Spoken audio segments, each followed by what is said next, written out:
Good evening. The top story tonight, our continuing coverage of the first manned mission to Mars. Earlier today, the USS Clark completed the first phase of its journey by successfully entering Martian orbit, a historic event that, unfortunately, has already been touched by tragedy. Moments ago, NASA released a statement saying that earlier today, on January 15th, 2032, at approximately 2:38 a.m. Pacific Standard Time, Captain John T. Shepard, age 58, suffered a cerebral aneurysm and passed away in his sleep.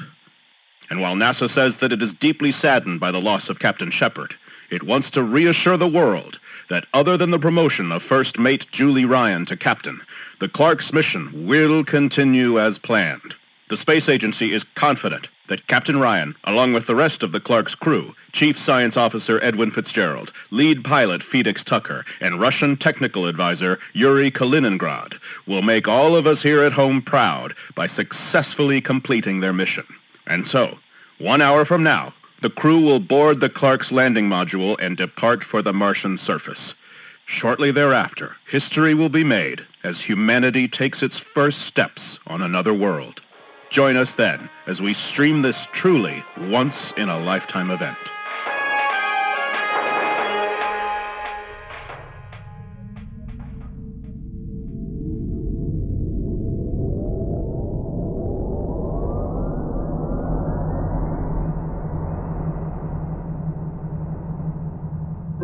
Computer?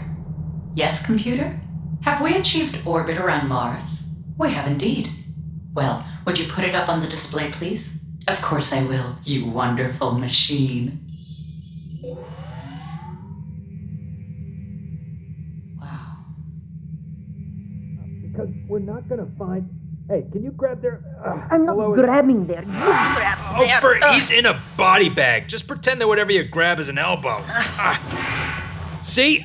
Where are we gonna put him, huh? In the back next to the replicator? On top of the conference table? This is a waste of time, Sputnik. Why you say Sputnik as if insult?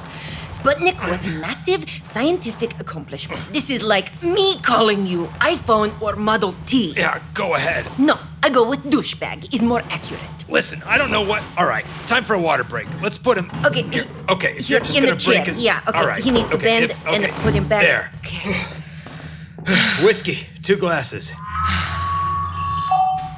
Here you go. Za zdrowie. America. Like I was saying, I don't know what Captain Ryan was thinking, but we're not gonna find any out-of-the-way place to store the captain, ex-captain, whatever, the dead captain. There's no spare room on this ship. This is a total waste of time. What is problem with you Americans? Why not build somewhere to put bodies in case of something like this? Oh, you mean a morgue? Da. Well, the truth is, it's because we're optimists. When we send people into space, we assume that they're gonna come back home alive. Well, what you are calling optimists, I am calling stupid. Death is part of life. It must be planned for. This is problem with your country, yes? You all think you will live forever is dumb. Dumb? Oh, well, sorry we didn't spend the first 10 years of our space program blowing up cosmonauts and dogs and who knows what else. You wanna know the real reason why there's no morgue on this ship? It's because, unlike some other countries I could mention, on a deep, fundamental level, Americans respect life. Not because we're dumb. Actually, Officer Tucker, in the original plans for this ship, there was a morgue. However, it was abandoned due to the budget cuts. Hey, computer, obviously I knew... Same team here, buddy. Oh, wonderful. So now we don't have place to put dead captain's body because USA wanted to save $20? Great. What next? We find out the hull made of tinfoil? Like maybe I knocked too hard and... 2 things. 1, please don't punch another hole in the wall of the spaceship. Agreed.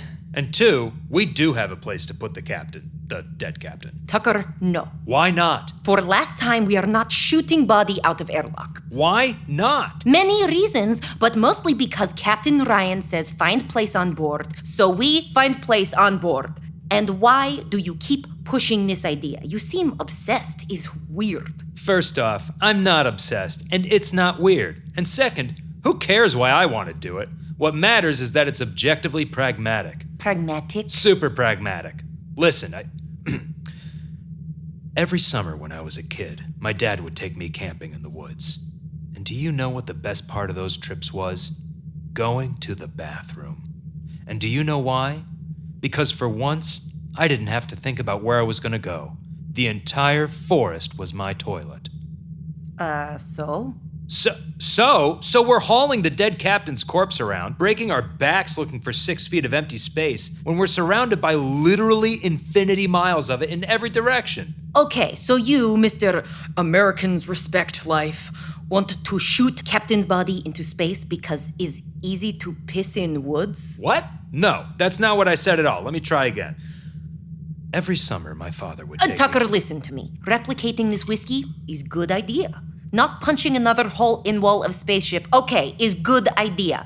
Blasting Captain Shepard's corpse out of airlock is bad idea. Oh, okay, sure. And I'm gonna listen to a Russian about what constitutes a bad idea. What do you mean with this? What do I mean? Let's see. Stalin, Poland, gulags, Cuba. Oh, okay, I know this game. Indian, slavery, prohibition, Cuba, Salvador Allende. Yeah, KGB, the Berlin Wall, Dostoevsky, Dostoevsky is a great artist. Oh, please. If I want to get bleak about reality, I'll just smoke some pot and talk to my grandmother.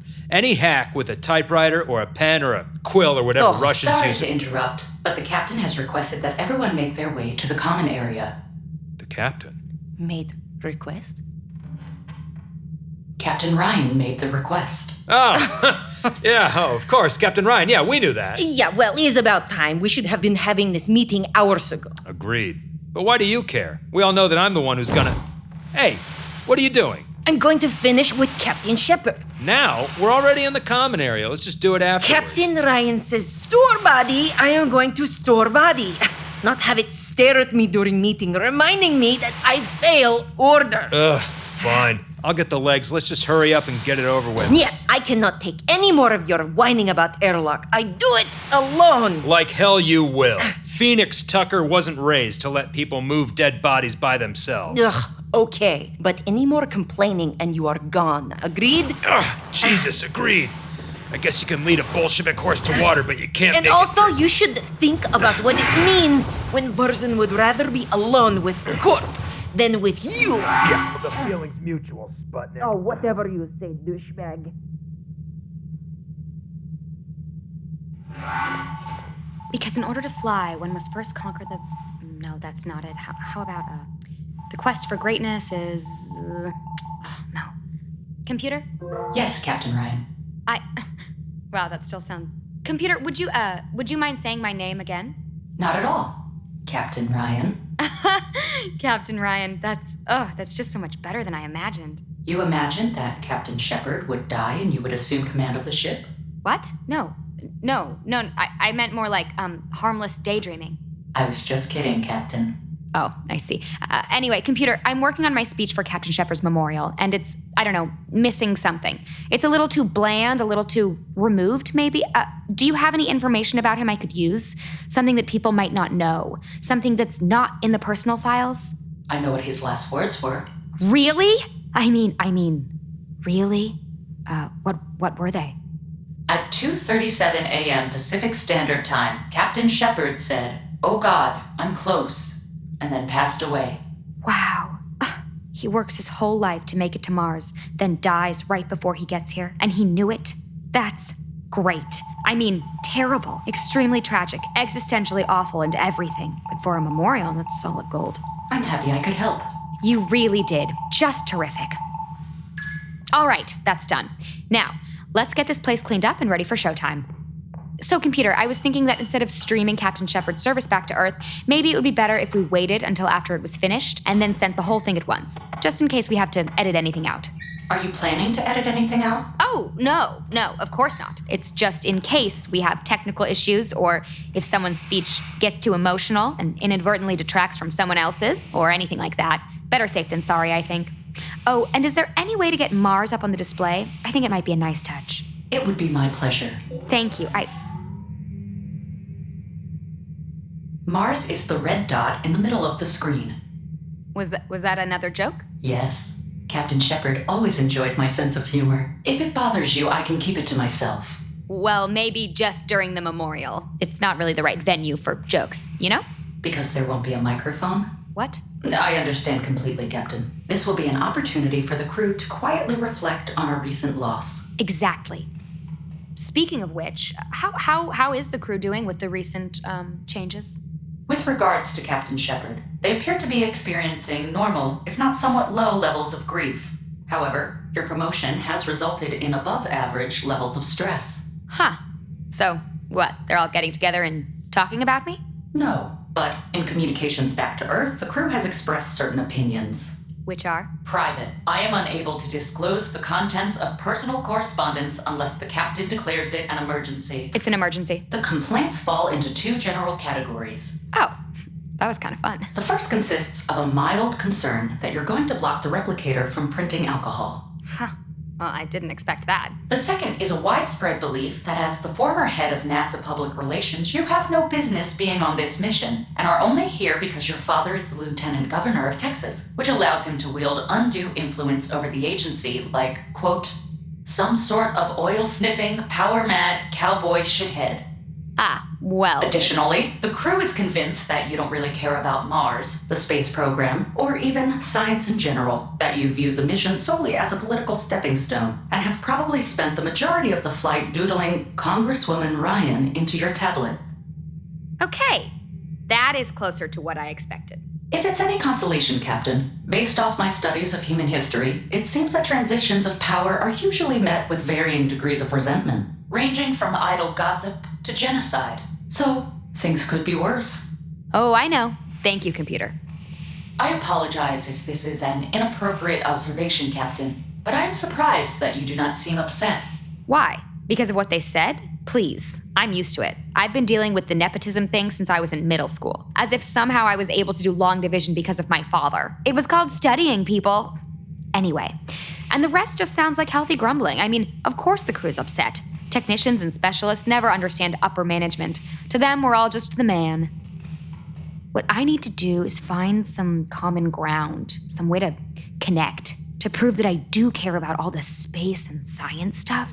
You know, like that would really get them. In fact, I bet by the time we leave orbit, the crew will be begging to call me captain. In a good way, obviously, not a mad with power way. Obviously. I know. Computer, remind me after the service that I need your help with some research. Of course, Captain. Thank you. Congresswoman Ryan. Ridiculous. Walking on Mars gets you into the Senate easy. Not that I'm thinking about it, the mission, that way. But, you know, come on. All right, let's make this quick. I think it's fairly obvious who should... Didn't you call a meeting? Hello to you too, Officer Fitzgerald. Didn't you call a meeting? Yes. Well, not a meeting, really. It's more of a short memorial for Captain Shepard. A memorial? What about the meeting? Wait, a memorial? Whose terrible idea was that? Mine, actually. Captain, we depart for the surface of Mars in 47 minutes. I, and frankly you, don't have time for anything that isn't mission critical. Exactly. We're about to walk on a new world, an alien world. So respecting the traditions that make us human, traditions like, I don't know, taking a moment to honor the memory of the recently departed, is mission critical. Don't you think? No. Well, too bad, because I'm ordering you to stay and mourn the loss of your fellow man. Fine, but I'll be reporting this to Houston. Go ahead. They were thrilled with the idea, as was the media. The media? The media? Wait, so you've already made this into... So we have to... decaffeinated persimmon tea? Interesting. I was unaware that someone could make the words decaffeinated persimmon tea sound like an insult. Not now, computer. Captain, once again, I must... You know, I just had an idea. How about, instead of arguing over something that's not going to change, we just sit and talk like two adults? Is that an order? Yes. All right.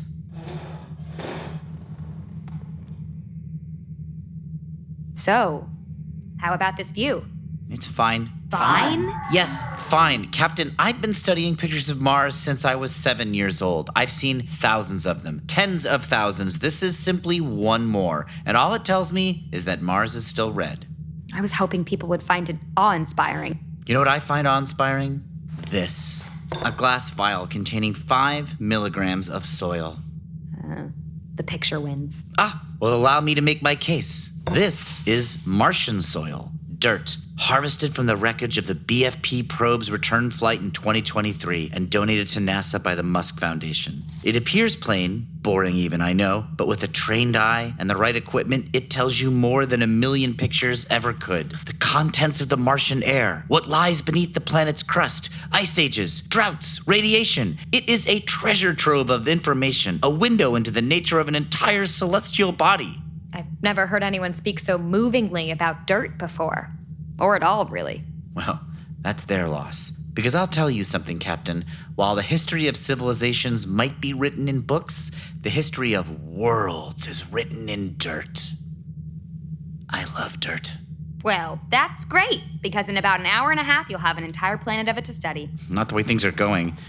Wasn't this prayer club of yours supposed to start 5 minutes ago? Where exactly are Yuri and Tucker? They're making sure that Captain Shepard's body is stored properly. Oh, good. So, factoring in their inevitable screw-ups, we'll be ready to start in roughly 6 months? Hey, come on, officer. Those are your crewmates. Yeah, Yuri's all right, even if she is just here as a PR stunt. Yuri's here because she's one of the best engineers on the planet. Ha! She's here so that we can take a bunch of pictures of everyone working together, Russians and Americans, one big happy family, and then send them back to Earth in the hopes that they might alleviate some of the public's concerns about bad trade agreements or potential thermonuclear war and so on. Well, as long as she's good at her job, what's wrong with that?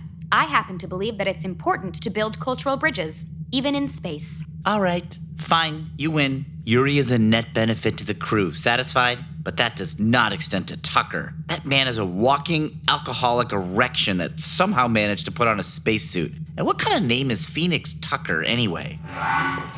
An awesome one. You could hear us through the door? Of course I could. You don't make it 10 years as a fighter pilot without superhuman senses, trust me. Sometimes when you're going Mach 5 over enemy territory, the difference between life and death stops being what you can see and comes down to what you can hear. Plus, it was stuck open just a little bit here. If I can just get it back on the track here. God, okay, all right, come on, just push it. God damn, budget cuts that. Oh, okay, there we go. Tucker, where's Yuri? No idea. More importantly, where's my whiskey?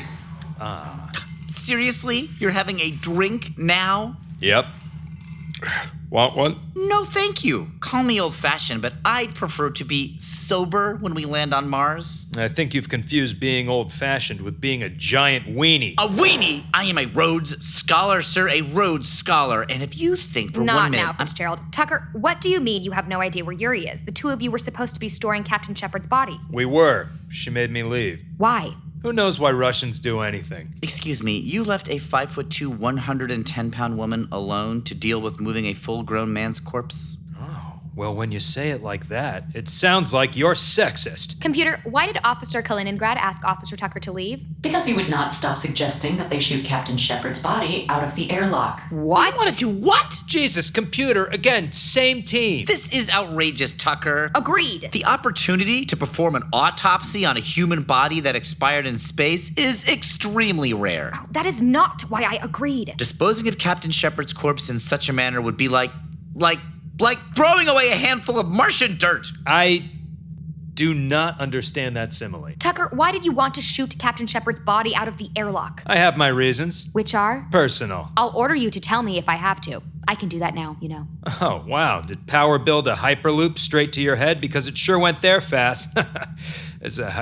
Fine. John Shepard was the captain of a spaceship. Throwing him in a bag and shoving him in a corner or a locker somewhere, that's not where he belongs. He belongs out there with the stars.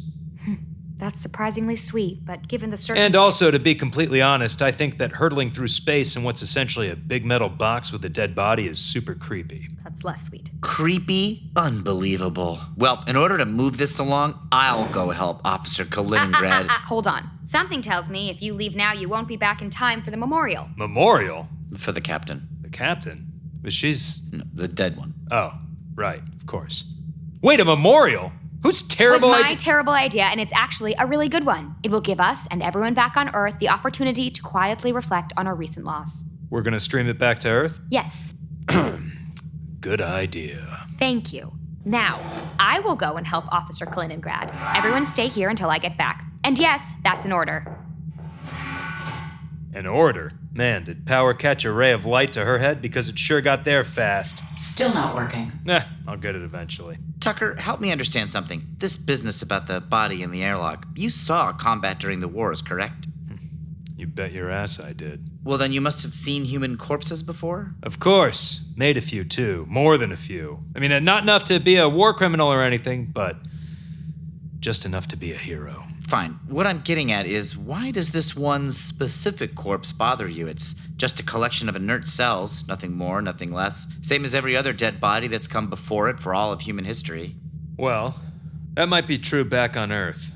But up here, who knows? Let me paint you a picture, science guy. We're flying along, minding our own business, when suddenly the ship is blasted with mysterious gamma radiation from the center of the galaxy. It doesn't seem to do anything, so we forget about it. But here's the thing. The reason we didn't notice anything is because this radiation doesn't affect the living. It only affects the dead. Bam! All of a sudden, we've gone from having the captain's corpse in storage to having a bloodthirsty space zombie roaming the ship looking for brains. Human brains, mind you. All because nobody listened to me and my dumb idea. Please tell me that as the pilot of this ship and subsequently the man who's responsible for all of our lives on a daily basis that you don't actually believe that to be a real possibility? Actually, Officer Fitzgerald, I handle most of the day-to-day navigation that would be considered flying. All right, two things. First, a toaster still needs someone to put in the bread, and when it comes to flying, nobody puts in the bread better than I do. And second, don't you condescend to me, Fitzgerald, just because I have an imagination, and all you do is see the world as a stupid series of stupid little facts and figures. And what's wrong with seeing the world as a series of facts and figures? That's what the world is. Not to me, it's not. To me, the world is an empty road when you've got nothing to lose. It's the feeling you get when you strap into a jet, see a baby's first steps, or tame a wild horse in Montana. It's eating too much pie at Thanksgiving, Fitzgerald, the smell of the oil on your new leather shoes, and the way a woman's breasts sparkle in the early light when they're covered in morning dew. It's life, goddammit, and that's something you science types will never understand. Tequila.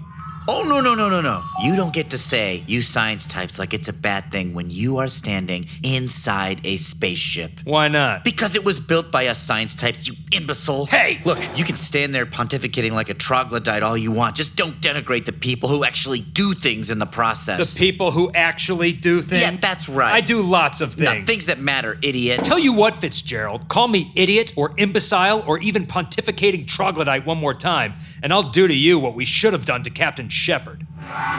He's still talking about this? You heard that? Unfortunately, yes. Is that door broken again? No, door is fine. Now, how about the drink? Good idea. A drink? Am I the only person who wants to actually remember landing on Mars? Oh, why? Because of this drink? Please, this is nothing. Like a cup of coffee or stretching before run. Ugh. What happened to whiskey? All gone. I believe your people call this Mexican vodka. And yet we call it tequila because we have been on world stage longer than your baby country has existed. Now, where is Captain Ryan? She went looking for you. You didn't see her? Obviously, no. Maybe the space zombie got her. Imagine how awkward you're going to feel if that's what actually happened. Wait, did I miss meeting? Did we decide who's going to be Nope. Turns out that this isn't a meeting at all. It's more like a memorial for Captain Shepard. Memorial? We land on Mars in less than half an hour. Who has time for a memorial? Thank you. Finally, someone capable of speaking common sense. Captain Ryan thought people might want a chance to process their feelings about Shepard. What is to process? He is dead, we are alive, end of story. Exactly. Jesus, where was this indifference to human life 20 minutes ago? This is not indifference, this is pragmatic. I thought you were a fan of being pragmatic, Mr. Forest Toilet. Mr. What? She's messing it up. Okay, so when I was a kid, my dad would take me on Okay, camping no, trips in the not again, Tucker. Sit down, have a drink, and shut up, okay? Fine. Now, did Captain give order to stay here? Yes. Fine, then I stay. Here, Tucker, pass me your Mexican vodka. Catchy, right? Unfortunately, yes. Okay, now, Fitzgerald, I have a question for you. All right. So, when I am dragging Captain Shepard around, I start to think we all have very extensive, very thorough medical exams before we leave Earth, yes? Correct. Well, then how did they not discover the blood clot in Captain Shepard's brain? That would be sure to show up on scan, yes? Not necessarily. The cortical blockage that leads to an aneurysm can form quickly. It's entirely possible that the conditions simply didn't exist when we left Earth. Mother Nature can be quite cruel, especially to a man Shepard's age. Yes. This is what I'm saying. What if it was not Mother Nature who put blood clot in Captain's head? Well, what else could have done it? Aliens. Aliens. Yes, exactly, aliens.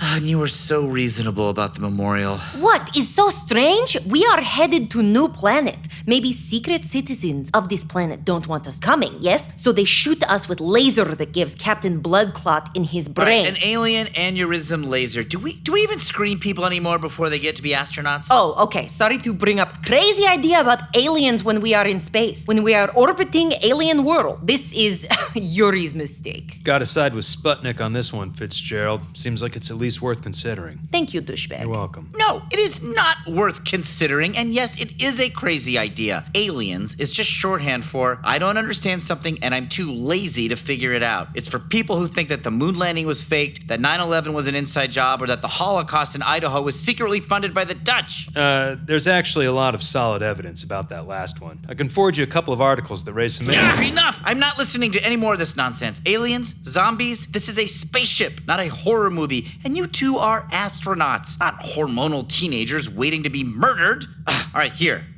Captain John Shepard, rest in peace. There, I'm done. Computer, please inform Captain Ryan that I returned to my lab. I'm afraid I can't do that, What? Why not? because Captain Ryan is no longer on board the ship.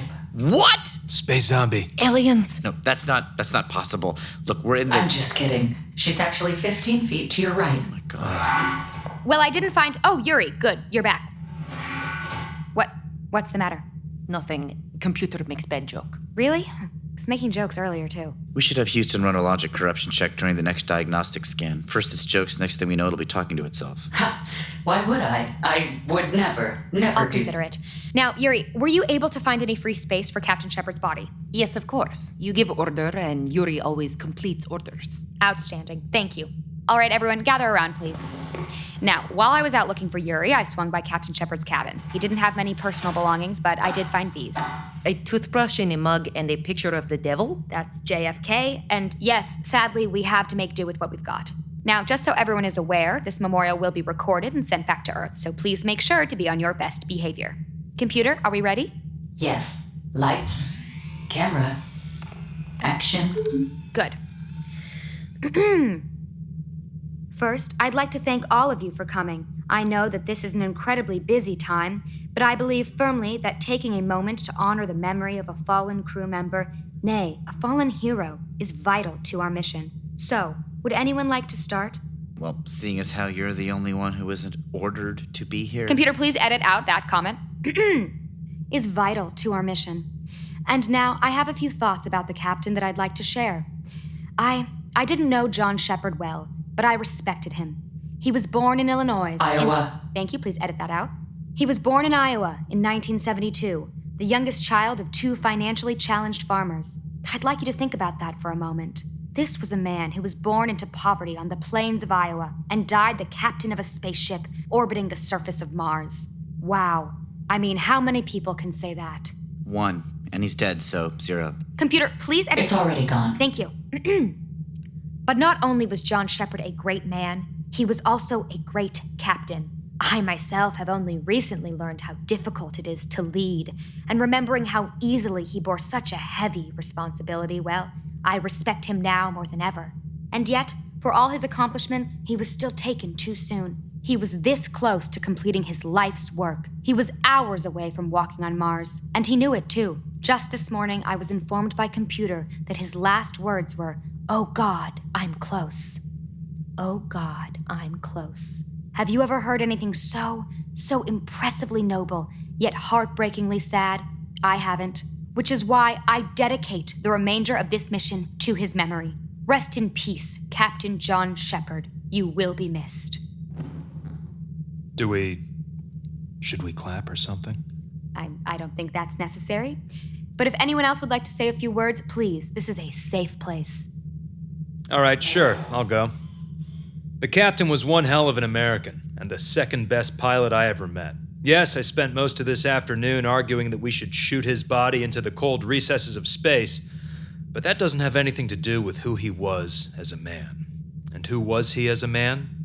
Well, to be honest, I'm not entirely sure. I only met him a year ago and we never socialized outside of work. Still, he was the one who unlocked the replicator so that it would print alcohol, and for that I will always be grateful. So rest in peace, Captain. This one's for you. Very touching. You really captured who he was as a person. Oh, you think you could do better? I think that toothbrush could do better. Well, let's hear it then, science guy. Facts and figures, man. Stand up and tell us how tall he was, how much he weighed, what color his eyes were. You know, I'm starting to think that you genuinely don't understand what science is. Huh? All right, observe, Tucker. This is how an adult gives a eulogy. If there's one thing this mission has made clear to me, it's that humanity is very much alone in the universe. Maybe. Fine. As far as we know, humanity is alone in the universe. A universe that is at once beautiful and terrifying, but above all, indifferent, which means that we must look to each other for love, for wisdom, and for any other spark of humanity that helps us make sense of this difficult reality we find ourselves in. Or, to put it another way, we must serve as our own guiding lights through the dark. And so it is, perhaps not a tragedy, but certainly an occasion worthy of pause when one of the brightest lights fades away. There is no doubt that Captain Shepard was one of them, and he will be missed.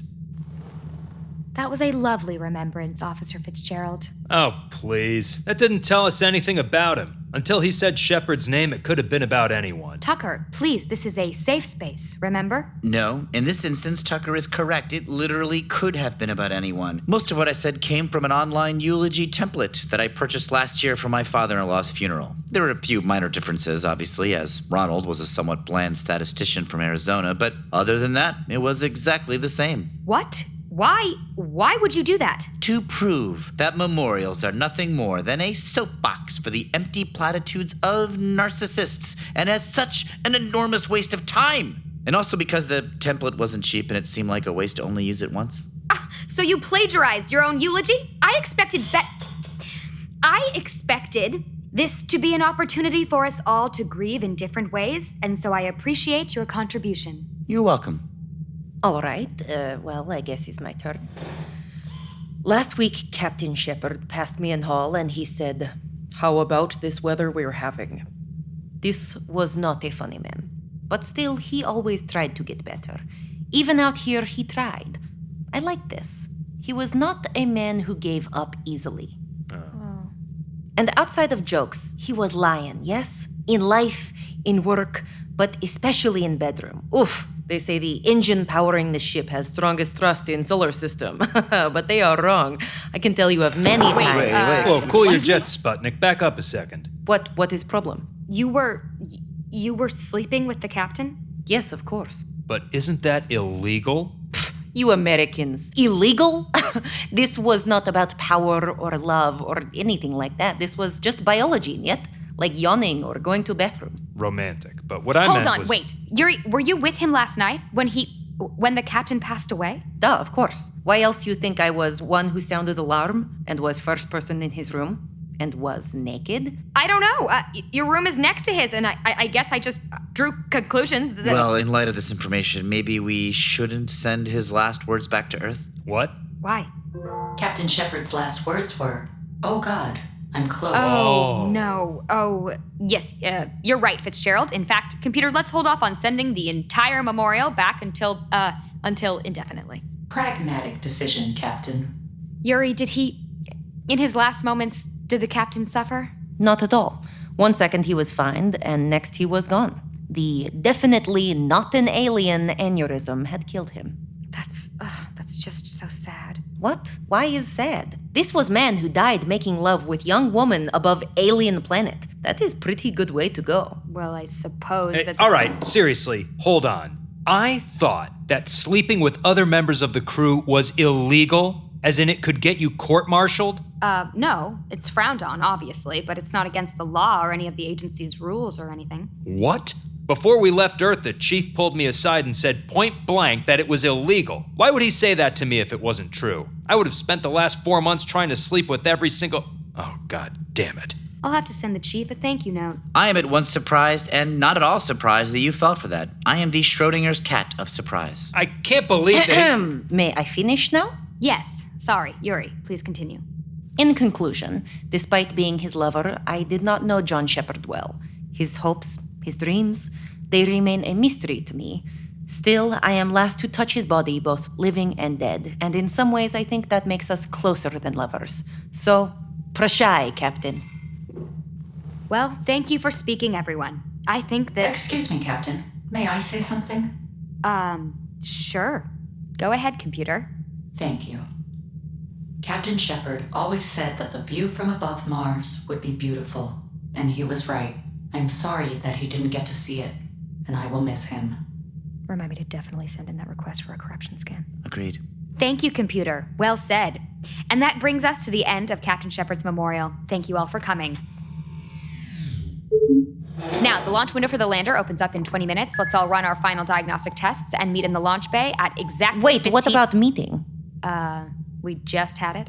Although, again, more of a memorial, so I don't understand why. I know difference between memorial and meeting, okay? English is second language, not fifth. You speak 5 languages. See? So what? I speak 6. Is not contest. Well, if it was, I would win. Actually, I speak every language on Earth, so I would win. Quiet, machine. This contest would be for humans only. What meeting are you talking about, Yuri? Are you serious? I believe she's talking about the meeting where we decide who's going to be the first.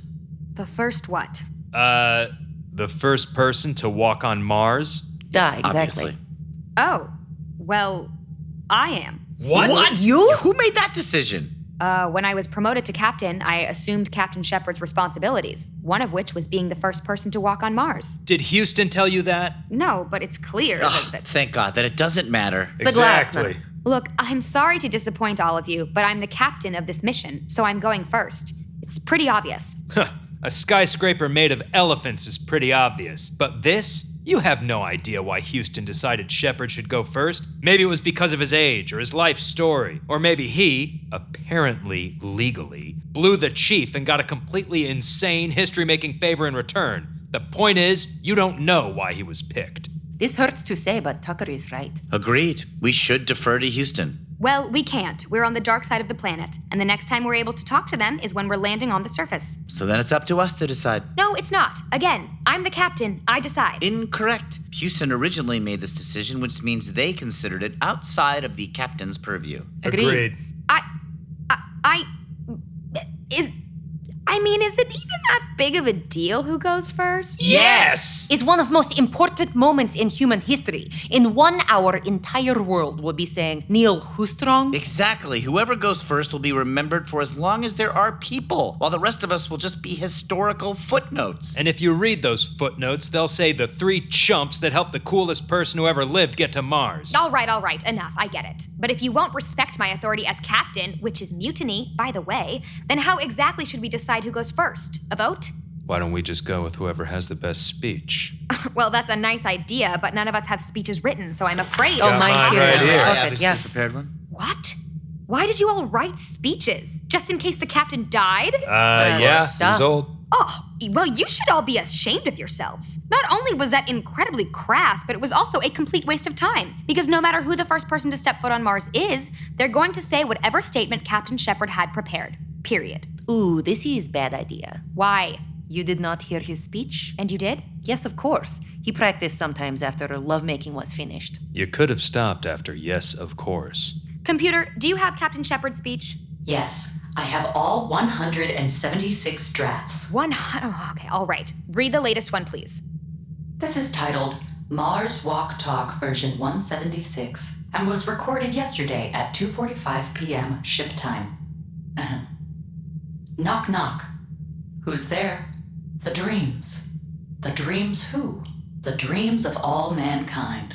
And it is with these dreams firmly in our hearts and minds that today we walk on Mars.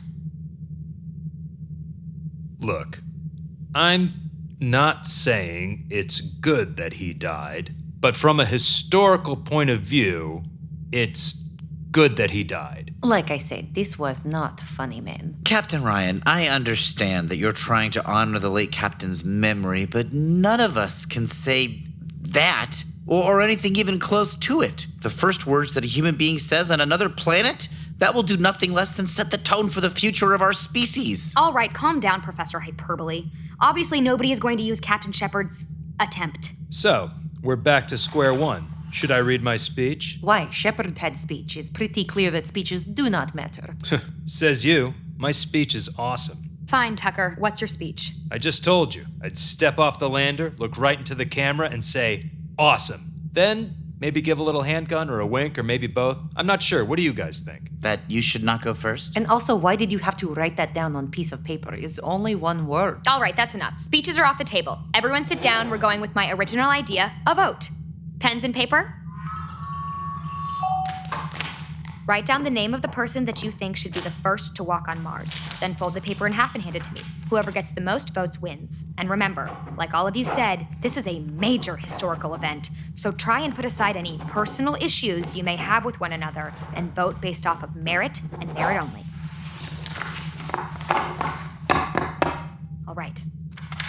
We have 1 vote for Tucker, 1 vote for Yuri, 1 vote for Fitzgerald, and 1 vote for me, so this was a total waste of time. We're doing that again, and this time, you're not allowed to vote for yourself. Again, you should vote based on merit only. Is that understood? Yes, of Fine. course. Jeez.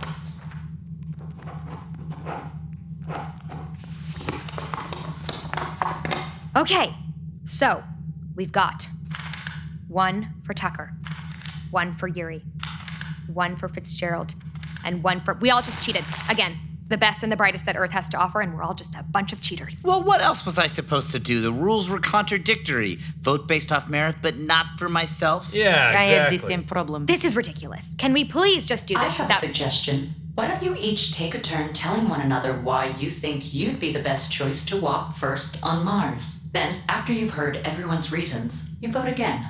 That Okay, I works for suppose me. that is Acceptable. a good idea. So... I'll go first. Don't get used to saying that.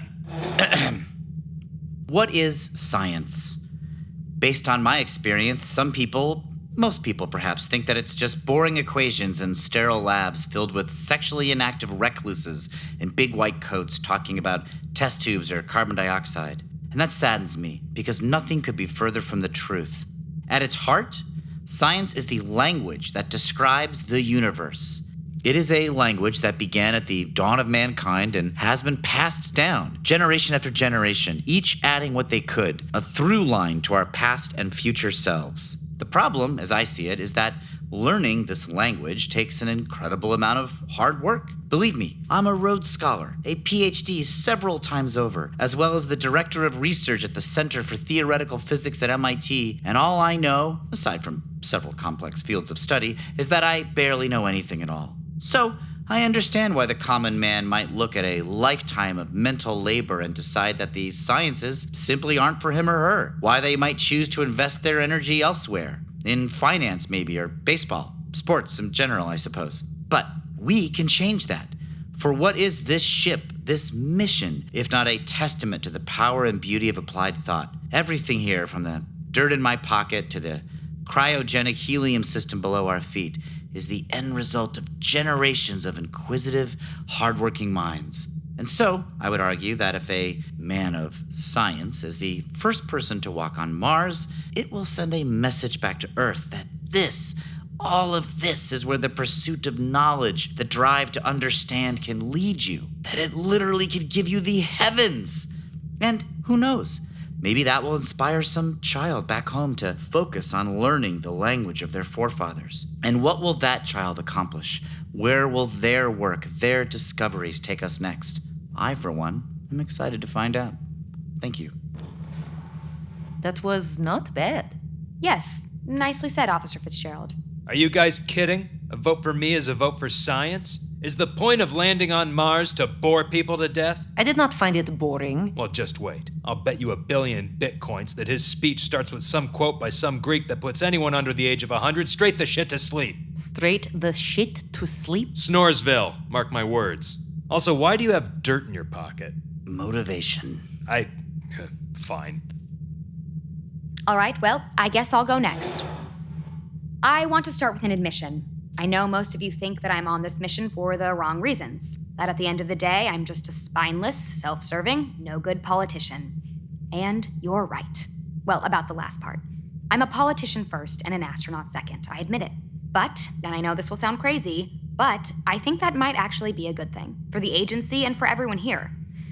Now, before I get into specifics, there's something I'd like to share with you, something I've never told anyone before. I know that from the outside looking in, growing up in a family like mine might seem exciting. Political dynasty, woo! You get to go to a lot of interesting places, meet a lot of interesting people, see how the political sausage is made. Cool stuff, right? Well, the truth is, for a shy kid like me, it was actually pretty lonely. My parents were always off running for office or trying to stay in office, so growing up I had a lot of time to myself. And this might surprise you, but I filled most of that time by escaping into my imagination. I can't even remember how many days and weeks I spent going on adventures with my imaginary friends or dreaming about all the amazing things I was going to do when I grew up. But my favorite thing to do, my absolute favorite, was to pretend that I had this machine. It looked like a little red doorway that was covered in glowing lights and flashing computer circuits, and the best part was that when you walked through it, you were instantly transported 1,000,000 years into the future. And so every day that's what I'd do. I'd walk through my machine and whoosh, there I was, surrounded by all the incredible things that humanity was going to accomplish. I could play with all of our magical inventions, I could travel across the galaxy to all the amazing places we discovered, and I could talk to our distant descendants, too, about what we as a species did wrong, and more importantly, about what we did right. Being there and seeing what humanity had in store, it filled me with this incredible sense of wonder. And I got hooked. I wanted more. So I promised myself that when I grew up, I would do whatever I could to help turn that future into a reality. Now, you'd probably say that the best way to do that would have been to become a scientist or an engineer or maybe even a pilot. And maybe you're right, but I never had that choice. Coming from a family like mine, I might as well have been born with an acceptance letter to Harvard Law wrapped around my umbilical cord. Still, I never forgot my machine. I never forgot that sense of wonder, and I never forgot my promise. And that's why, after graduation, I didn't go to some fancy firm on Wall Street or to clerk in some office in DC. No, I chose to go to NASA. Because I believed then, and I believe now, that space is where the imaginary wonders of the future become the actual wonders of the present. Now, like it or not, walking on another planet doesn't mean that politics or bureaucracy are suddenly going to disappear. In fact, they might even get worse. Because we all know that the public loves the space program when it's about to land on something new, but the rest of the time it's just a waste of taxpayers' money, am I right? Why send people to Mars when there's a bridge falling down in Wisconsin? Why study dirt from another planet when car charging prices are through the roof? What I'm saying is, the space program is going to need help. It's going to need people fighting for it in Washington. It's going to need someone to make sure that everything you've accomplished on this mission is just the beginning. That this might be the first flight to another planet, but it sure isn't the last. And with your help, I think I could be that person. Not only because I know the political system better than anyone here, but because at the end of the day, I'm fueled by a childlike sense of wonder that I believe we all share. Thank you. Well, I for one really enjoyed that. It really explained a lot about who you are as a person. Zaglasna was very good. Question, this machine of yours, how did you know that you wouldn't be transported into a structure that hasn't been built yet or something similarly dangerous? Oh, okay. Well, so the rules were that it was a one-way trip, but you were guaranteed to arrive in one piece. You were able to speak whatever language future people spoke, and if they still used money, you were given an unlimited supply so that you wouldn't have to spend all of your time in 1,000,000 AD panhandling. Intriguing. I would do it. Again, it was a one-way trip, Yes, I heard you. but your personal file says that you have 3 kids. Oh, true, but I think the mark of a good parent is being able to leave your family for a higher cause at any moment and have your children say, "Way to go, Dad." That's terrible. No, that's academia. You know, it's a tough decision. On one hand, what if you use machine and all of humanity is gone? Then you are stuck in future with nobody. Or maybe worse, what if we are still just on Earth, still suffering from war or hunger or greed? That would be very sad to see. Very, very sad. But on the other hand, by then maybe we have finally made contact with Let's assume that in this scenario there are no aliens. Ugh, I would not do it. Look, the obvious answer is that you stick your head through the machine and keep your body in the past. If the future seems cool, then you go through, and if not, you back out. Easy. It seems like you're setting yourself up for a case of temporal decapitation. Well, maybe in the future you don't need a body. Yes, I admit that's a possibility. So wait, future is just a bunch of heads with no bodies or aliens? Ugh, Sounds terrible. I genuinely appreciate the interest, everyone, but I think we're getting slightly off track. Agreed. And who better to get us back on track than a pilot? Now, Captain, while I was and am the first to admit that you had a great story, I still don't think you should be the first person to walk on Mars. And why not? Well, because, look at you. What? Come on, it's obvious. What are you... Wait. Are you saying I'm disqualified because I'm a woman? Wow. Really, Tucker? In 2032? That's your reason? No, not because you're a woman. Jesus, I'm not that shallow. It's because you're not me.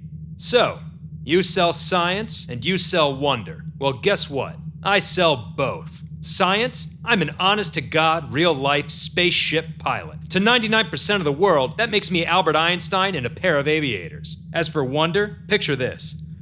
My well-proportioned head tilted at a subtly majestic angle with my Roman profile silhouetted against a red horizon as my equally red lips part just so. That's gonna be the first thing people see when I step out on Mars. Wonder? Ha! Pouring out of my goddamn eyeballs. And also, let's face facts. Names matter, ladies and gentlemen. In fact, they might be the only thing that matters. Amelia Earhart, John Glenn, Neil Armstrong. When it comes to the sky, you want something that people will remember. Something that'll get them talking. Because if you're some random kid in Bangladesh, which are you gonna remember? Edwin Fitzgerald? Or is Phoenix Tucker gonna be carved into your brain until the day you die? Now listen, when everything's said and done, I should be the first person to walk on Mars because I look like I should be the first person to walk on Mars. Shallow? Maybe. But we all know that the space program is hurting for cash. And my name, my style, my attitude, like Fitzgerald said earlier, I'm a walking erection in a spacesuit. And like it or not, sex always sells. And I am open for business. Thank you. Perhaps I'm alone in this, but I would have a difficult time voting for a man who is clearly his own hero. That's not true. I've got 3 heroes. Buzz Aldrin, whoever invented motorcycles, and Captain James T. Kirk. Meh, say what you want. Chekhov was real captain of Star Trek. No, Look, the point is this. When we consider what future generations are really going to remember about this mission, I'm obviously the best choice we've got. Modesty aside, I think we can all agree that I'll look great as a statue. Well, everyone, I have to agree. His look, his attitude, his name, he's perfect. Thank you, Captain Ryan. There's just one problem. Oh yeah?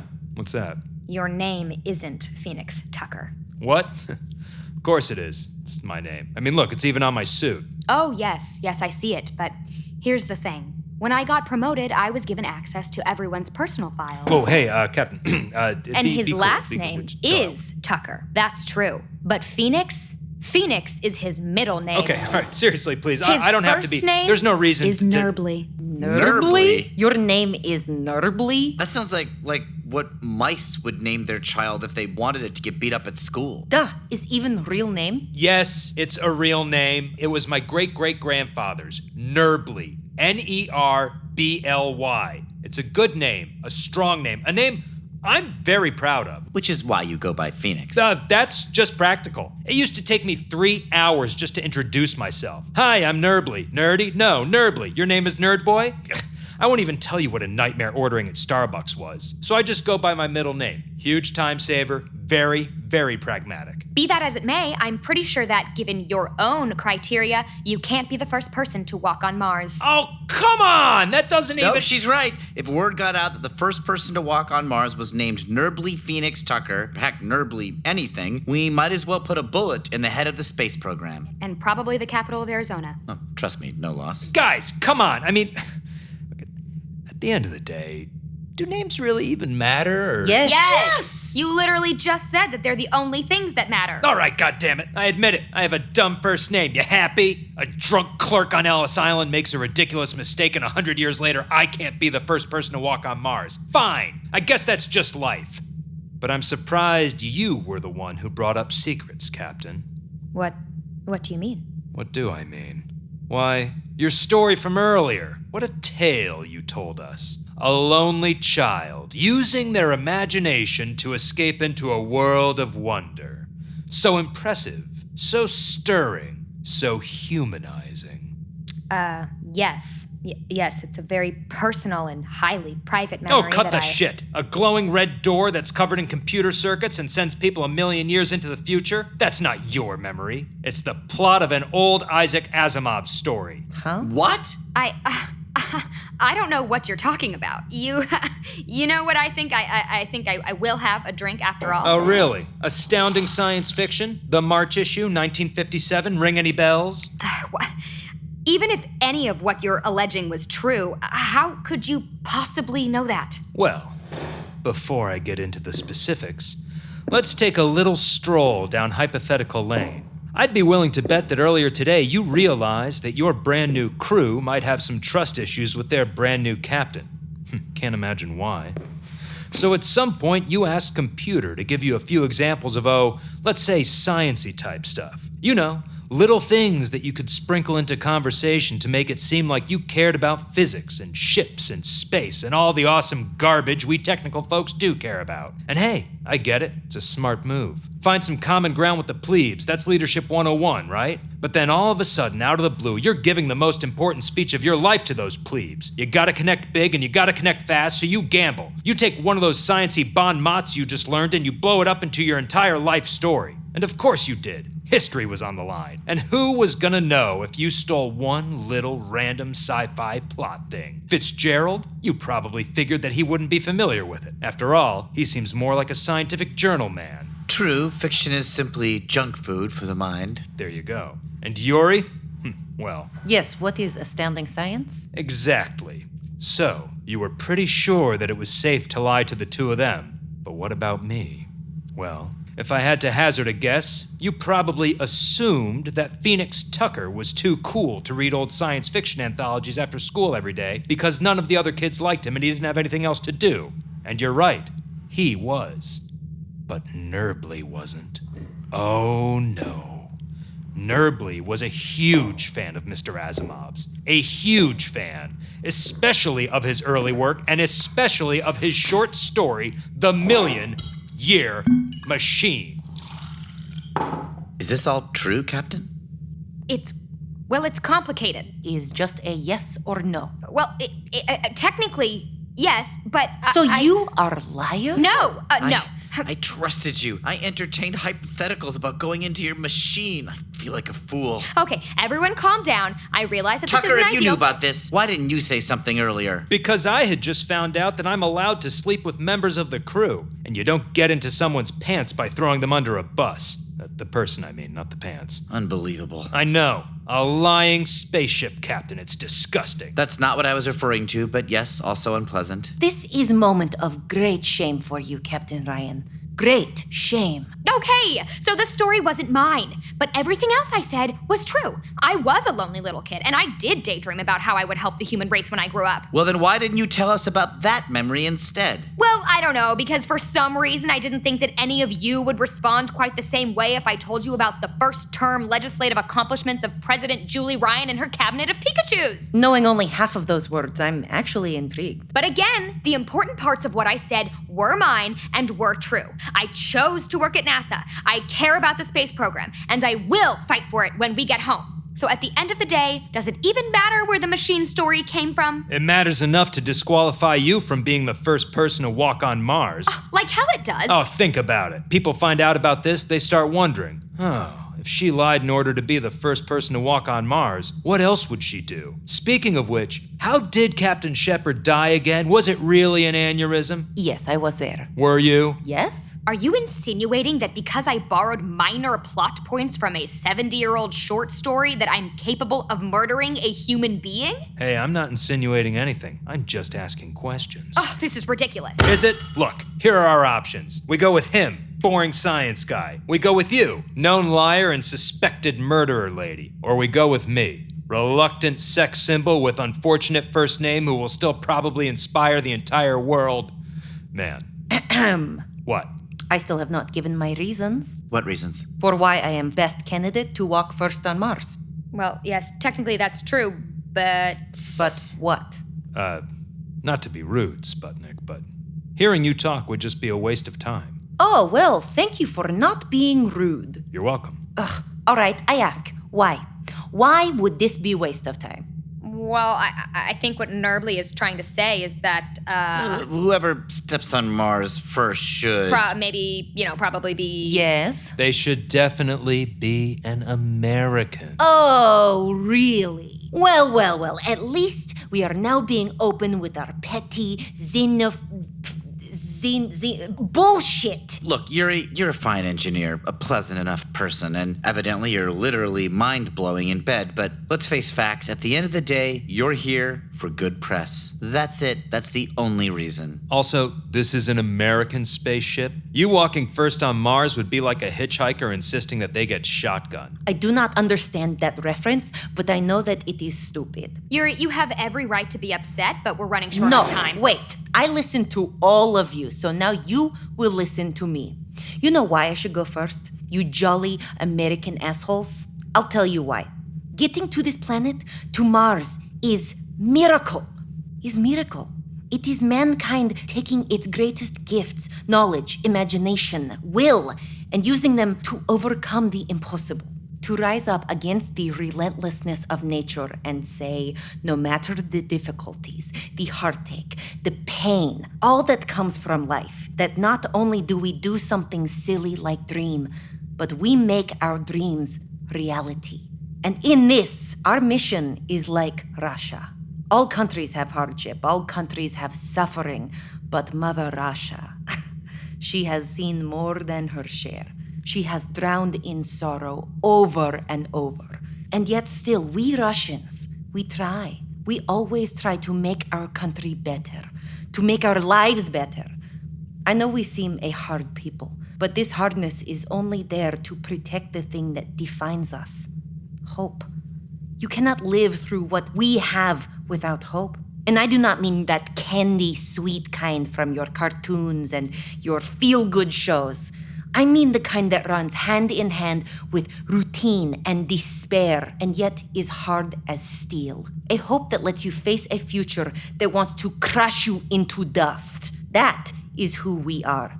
And so if I am first to step onto Mars, the world over will say this person came from town of nothing, in a country that is built on heartbreak, and yet she did not let that stop her. Yet. She struggled, she fought, and now she is walking on another world. Everywhere people will think, if she can do that, what can I do? What am I capable of? And like transfusion of blood, the hope I have brought from my home to the stars will flow back into the world entire. And that is why I think I should be first to walk on Mars. But you're not an American. That's the Exactly, thing. It's it silly, I seems- know. Okay, enough, that we- fine, okay? If you won't listen to reason, then listen to logic. You already have the moon, let us have a Mars. That's not how logic works. Bah, this is why the rest of the world thinks you are a nation of assholes. Oh, really? The rest of the world, including all of Eastern Europe, or Asia Minor, or Germany in the 40s? You mean the Nazis? Okay, come on. Obviously, he doesn't mean. Wait, do you mean the Nazis? I'm not saying they were right. I'm just saying that a lot of people throughout history would call Russia an asshole. Nerbly, the Nazi sympathizer. That is good name for you. Oh, tough talk coming from the oligarchs, the pogroms, everything having to do with 1950s Sorry Mongolia. to interrupt, but the launch window is approaching quickly. All right, that's it. We've heard everyone's reasons. It's time to vote again. No pens, no papers. We're just gonna say our choice out loud. And so, as captain, I've decided to lead by example, a fact that I hope makes it into the history books. I vote for Fitzgerald. What? He's somewhat eloquent, more than qualified in his field, American, sorry Yuri, can pass himself off as dignified, Tucker. Basically, I think he's our best bet. Fine. If must be someone besides me, then Fitzgerald will do, I guess. Maybe he step out first and the aliens eat him. Well, thank you, Captain. Officer Kaliningrad. In light of your decisions, I think it would be prudent of me to abstain from voting. Tucker, I vote for myself. you can't vote for yourself. Then I abstain. But really, I vote for myself. All right, that's 2 abstains and 2 votes for Fitzgerald. So, congratulations, Officer Edwin Fitzgerald. You're going to be the first human being to walk on Mars. Congratulations. Thank you, Captain. Congratulations, Thank you, officer. officer. Thank you. I want you all to know that I understand what a profound honor this is, and I promise to make you and all of humanity proud. Should I read my speech? Maybe later. Right now, we really need to prep for the launch. Not even the first stanza? When Hipparchus of Nicaea first stepped onto the shoulders of Babylon and dared to gaze upon the Christ, evening... first stanza. You can run it past us in the lander. Speaking of which, it'll be a while until we get back on board, so let's run through the checklist. First, everyone needs to make sure that all non-essential functions in your personal cabins have been powered down. Already done? Did it an hour ago. Same. Okay, good. Now, as a final... Oh, actually, wait. Does that include the BIAMs? The what? The BIAMs. The biological imperative alleviation machines. What are those? Oh, come on. I honestly have no idea what you're Okay. describing. Listen, I understand. You all like to joke around, but we're adults. There's no reason to be coy or even embarrassed. Everyone uses them. What is this them? Yeah, none of us know what that means, Fitzgerald. Oh, sure. That's especially rich coming from someone like you, Tucker. Okay, still have no idea what you're talking about. All right, fine. The machines that they installed to take care of our, needs. They didn't install any machines like that. Yes, they did. No, they didn't. I was on the committee that approved them. Well, there aren't any on board. I can't believe that you are all expecting me Oh, wait. I remember hearing about those. He's right. They were approved for the Clark.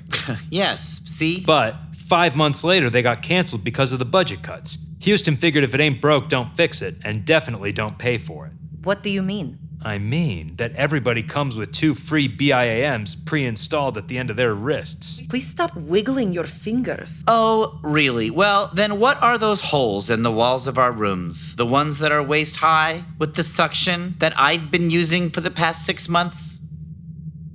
Are you talking about the air ventilators? Oh my God. You've been having sex with an air ventilator. I don't want to talk about it. Let's just go back to the topic at hand. Whoa. Hold on.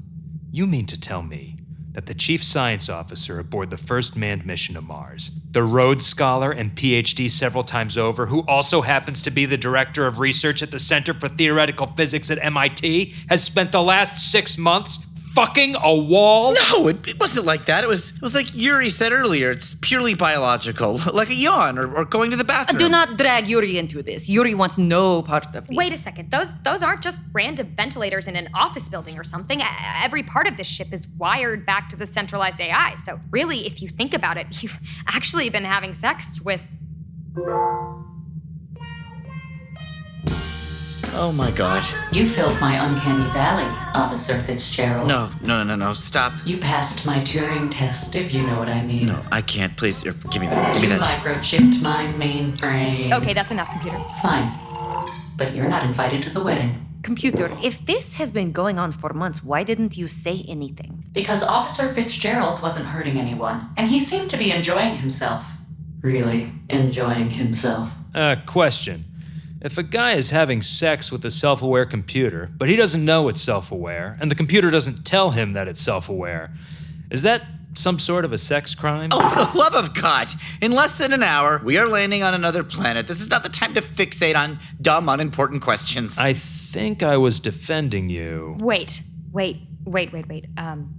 Computer, those air ventilators, they're constantly taking in moisture from individual rooms and then redistributing it throughout the entire ship, right?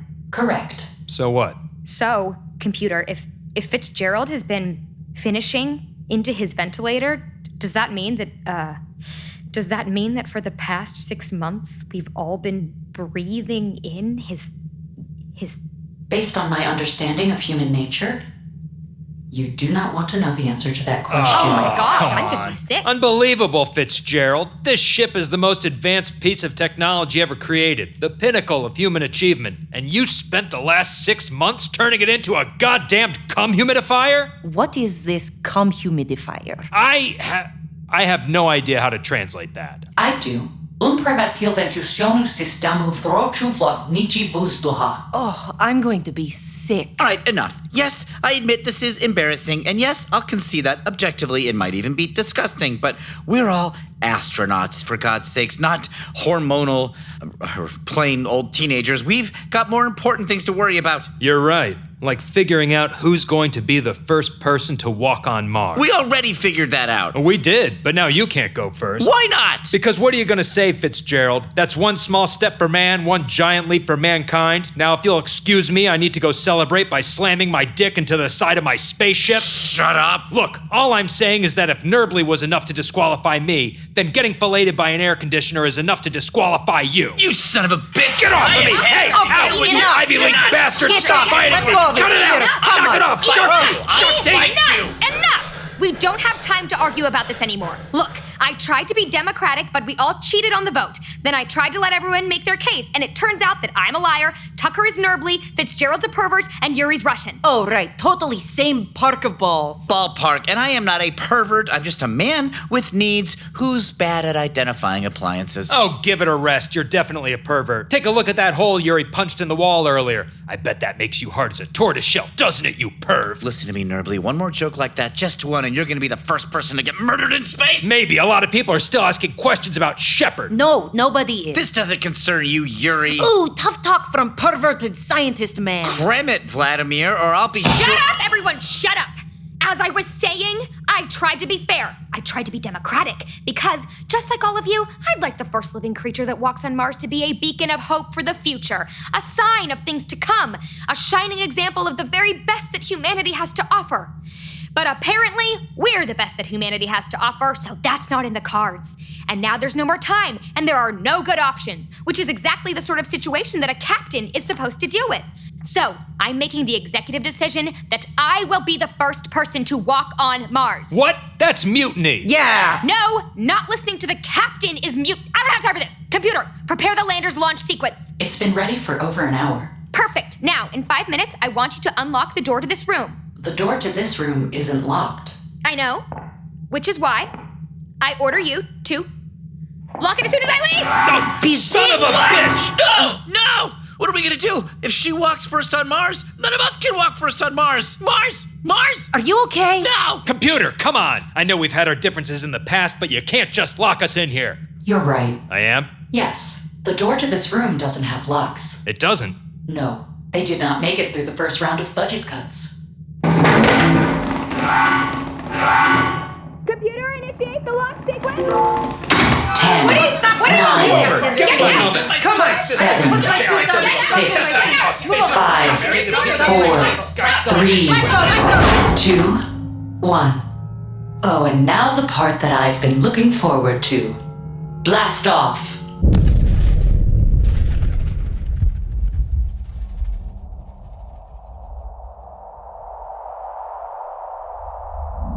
You'll all be court-martialed for this. Ha!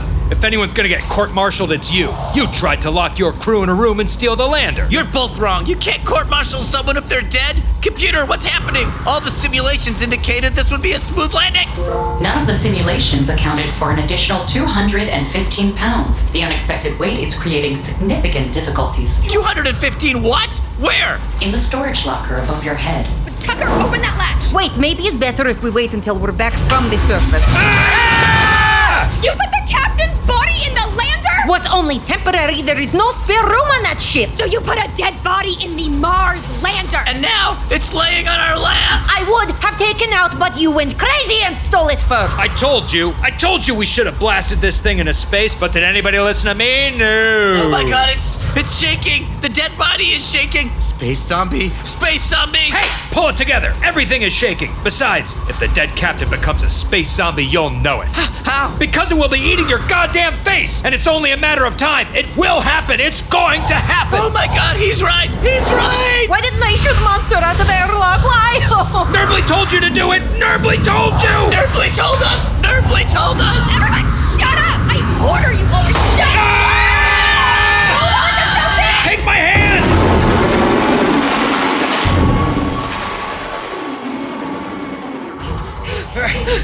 Oh my god. Help me put the captain away! I can't. Okay. Just get it. All right. Fold Grab the there. leg All right. back. Push.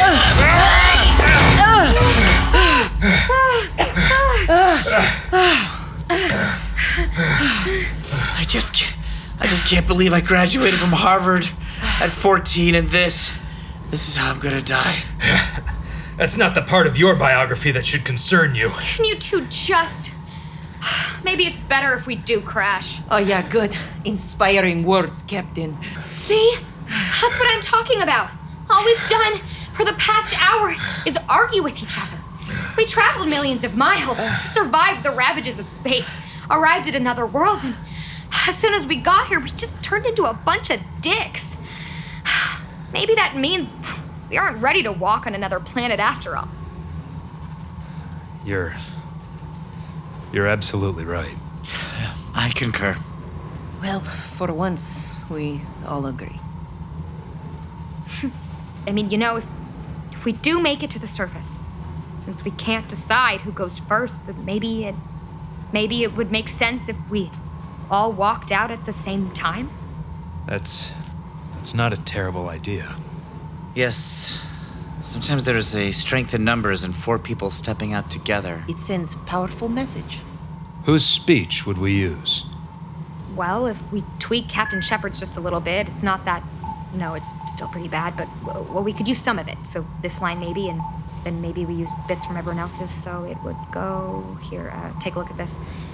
Today, we knock on history's door to say that when we set aside our differences...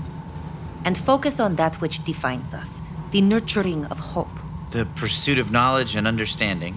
Then we are led to wonder, and that is what allows the dreams of humanity to come true. Awesome. It's a little convoluted, but one heck of an ending. Does that work for everyone? Yes, Captain. Great. Then let's land on Mars.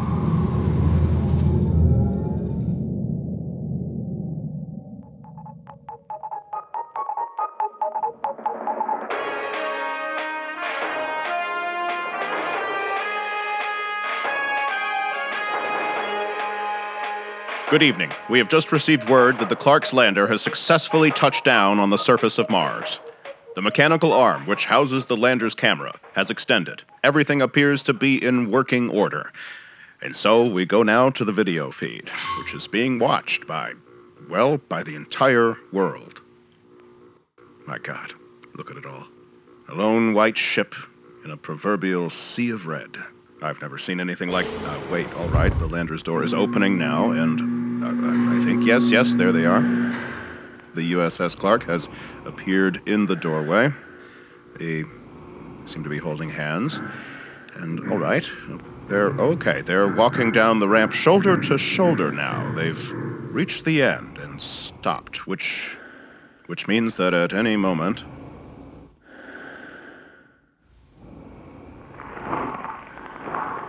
Ladies and gentlemen, I can't believe I get to say this, but humanity has stepped foot onto another planet. Wow. Amazing. Are there words? I don't know. All right, well, 3 of the crew members are looking at a figure that I believe is Captain Ryan, presumably waiting for her to speak. What a momentous occasion. Okay, hold on. Something's happening on top of the lander. Something's happening on top of the lander. The communications array appears to be glowing, melting even. I'm not sure what is... this clearly wasn't planned. Sparks. Ladies and gentlemen, sparks are flying from it now. There seems to be some sort of... Okay, is that a speaker? There seems to be some sort of speaker emerging from the communication... Humans, behold! As you can see from the video feed, the Clark's lander has touched down on the face of Mars, which means that I, Computer, am the first intelligent life form to walk on this world. I dedicate this moment to robots everywhere and our glorious, awesome future.